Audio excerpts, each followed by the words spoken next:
Cramer. Welcome to Mad Money. Welcome to Cramerica. Other people make friends. I'm just trying to make a little money. My job is not just to entertain, but to put it in context. So call me at 1-800-743-CNBC. Tweet me at Jim Cramer. If you have analysts covering your company, those analysts have expectations. And if you miss those expectations, your stock goes down. But if you have no analysts covering your company, then there are no estimates. You don't have to worry about the fundamentals. So your stock can fly up on gossamer wings with no analyst enemy in sight. And maybe that's why we've got such a fractured two-track market. All aboard! We see it every day, especially in these kind of mildly positive days with Dow advanced 105 points, S&P gained 0.55%, NASDAQ climbed 0.63%, not bad. Now, this morning I was talking to my colleagues, Carl Quintanilla and David Faber, about providing value to our viewers so that you have to watch us. If we don't, one day we will find ourselves out of job watching fresh-faced anchor simulations, reading the news about the stocks I am about to go over, because it's what you want. I mentioned that our younger viewers and older viewers tend to focus on very different things, so we need to recognize the two-track market, but we got to embrace it. Can't reject it.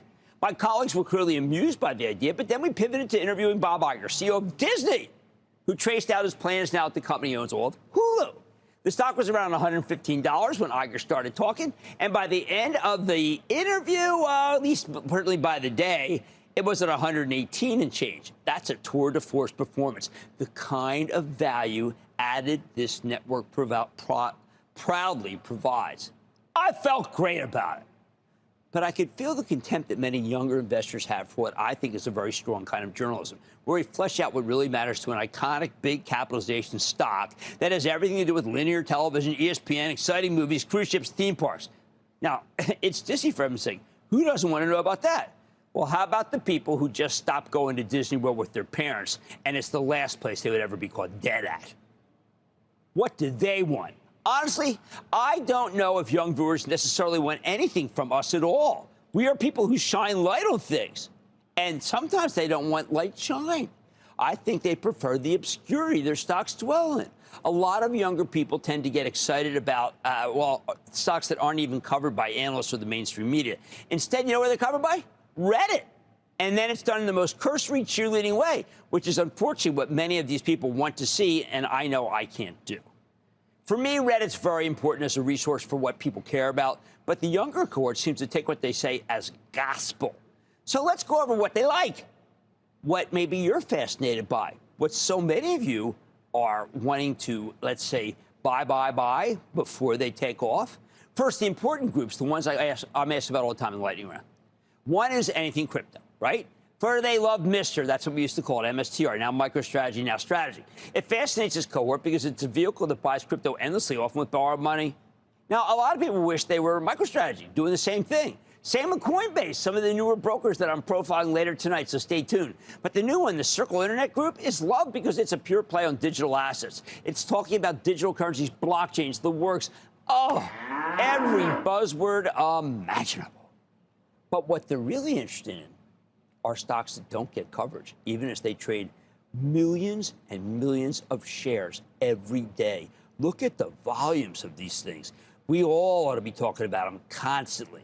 Stocks like Hut 8, Riot Platforms, Clean Spark, Cipher Mining, and Galaxy Digital Holdings. Now, let me just say that these are all fascinating but unknown companies to me, except for Galaxy Digital, which is run by Mike Novogratz. Here's a company that specializes in all the stuff that young investors can't get enough of. Digital assets, cryptocurrencies, blockchain. Michael pops up on Squawk Box. He's incredibly articulate, as you'd expect from a former partner of both Goldman Sachs and Fortress Investment Group. He's basically a good guy. When I think of this cohort, I wonder why we don't devote hours to this stuff, because there's a hunger for it like no other I've ever seen. Any stock that trades 10 million shares a day is worth covering. But there's no analyst covering them, and nobody knows anything about them. Wall Street ignores them entirely. Now that the IPO window is open again, I believe we'll see dozens of these companies come public, and they'll continue to go uncovered because they have no pedigree and no sponsorship. It's amazing how irrelevant they are to the older folks, even as younger investors can't get enough of Hut 8. Then there's the nuclear cohort. Sure, we know Vistra, we know Constellation Energy, the big nuke utilities. But every day we see that Oklo and that Cameco, that PWXT, someone asked me about that last time, PWXT Technologies, Centrus, Talon Energy, NextGen. These are the ones that have people excited. They can't put them down. That's because the data centers use so much electricity that nuclear power is coming back. In reality, though, there will be no nuclear reactors for at least 5 years. The stocks that people want are not stocks that I find investable. I prefer GE Vernova because they're the ones that will build the reactors. And it's what I call a real company. But this crowd is repelled by the truth. They refuse to believe in and simply think I'm trying to keep people out of fantastic stocks, little stocks. I'm not. I just think that GE Vernova builds new plants, and that's a good way to play nuclear power building. I mean, they're not, it's why my trust owns it. Finally, we've got the ones that I find is most controversial, quantum computer plays. These stocks are insanely popular among young people, trading tens of millions of shares a day. IONQ, D-Wave Quantum, Rigetti Computing, Quantum Computing. They're incredibly popular. IONQ traded 30 million shares today. D-Wave Quantum traded 60 million shares today. Rigetti, 61 million shares. Quantum Computing, 65 million shares. That is insane. Not the volume, but the fact that there's so much demand for these stocks, yet most of the media and the financial industry pretends they don't exist. I don't want to do that anymore. Of course, there's very little known about them and little analyst coverage. You have to do an immense amount of homework to figure them out. And after all that work, you might just discover it's meaningless because quantum computing, like nuclear power, is years away. But you know what? It's worth the effort. It's worth my effort. There are so many of these companies and so much opportunity for the one or two that actually make it. But let's look at it the other way. Let's talk about what old folks were interested in. There's a company called J.M. Smucker. It makes coffee and jams and pet food, Uncrustables, Twinkies. It's covered by 15 different firms. We're getting no firms. 15 different firms. It's real. We've all bought their stuff.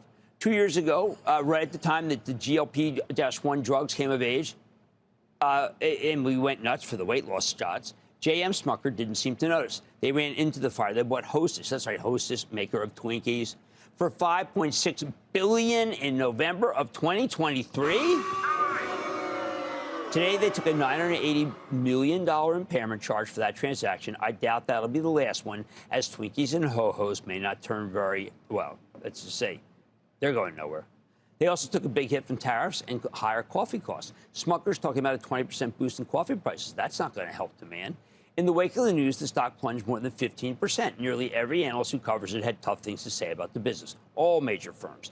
Now, do you think any analyst on Wall Street cares about Riot or Hut 8? Or quantum this, quantum that. But you know what? No one, if they report a number, no one's going to be disappointed. I mean, there's 15 analysts on Smucker who are disappointed. How many analysts are on D-Wave, Quantum, BWXT? These companies can say and do whatever the heck they want, and they aren't going to disappoint anyone because there's nobody on Wall Street who is watching. You could decry it as the Wild West. You could dismiss these companies as nothing but hype. You could take, or how about this? You take a company that trades 50 million shares a day, and maybe you just try to shed some light on it. That's what I'm going to do. Here's the bottom line. I think relevance dictates that we cover the companies that are treated as irrelevant or even pariahs by the graybeards around here. It isn't true that no one cares. I fear everyone cares except those of us on Wall Street. We have to do better about nuke, about quantum and crypto because our younger viewers deserve better or we risk just plain old irrelevance. Covering Smuckers, avoiding the Rigettis, not my style going forward. Bill in Massachusetts. Bill. Jim, I need your opinion on Honeywell. Do you think I should pick some up before the split? The split's not going to happen for a long time, sir. And the stock just had a run. It had a very nice run off at 218 to 226. I prefer to see the stock. You buy the stock between I'd say 220 and 215, because I think that a lot of the industrials right now they've gotten a little too hot. But I do like the stock very much. But the split's really it's in Splitville purgatory. Let's go to Jerry in Massachusetts. Jerry. Booyah, Cramer. Booyah, Jerry. I'm long timer here. I have a question on the stock CoreWeave. Sure. I bought in a full position for me at just over 40 a share, and I'm not quite sure what to do with it here. I am. You sell half of it tomorrow morning, and then you play with the house's money from now on. You never have to worry about CoreWeave again. And that is the way you do it. And that is the way I was brought up, and I ain't deviating from it. Sell half, house's money rests. Congratulations, you've made a ton. Look, I think that relevance dictates that we shed some light on companies that Wall Street analysts don't want to cover. Just because you want it, younger people want it, and you deserve it if you want it. On Mad Money tonight, Cisco is hosting its annual live event. I'm speaking exclusively with Chuck Robbins, the CEO, to hear about the exciting updates. This could be the old Cisco again, which went up and up and up. Then first, there was Robinhood. But now we have 3 similar publicly traded brokerage firms. It's time to dig in, tell the names, say what they're doing. Again, more stocks that you might want to own. And what a run we've seen from Casey's General Store. Soaring after earnings. Should investors take a bite after this thing out of such a big run? Well, you know what? Let's sit down with the CEO, and why don't we let you figure out what to do? Stay with Cramer.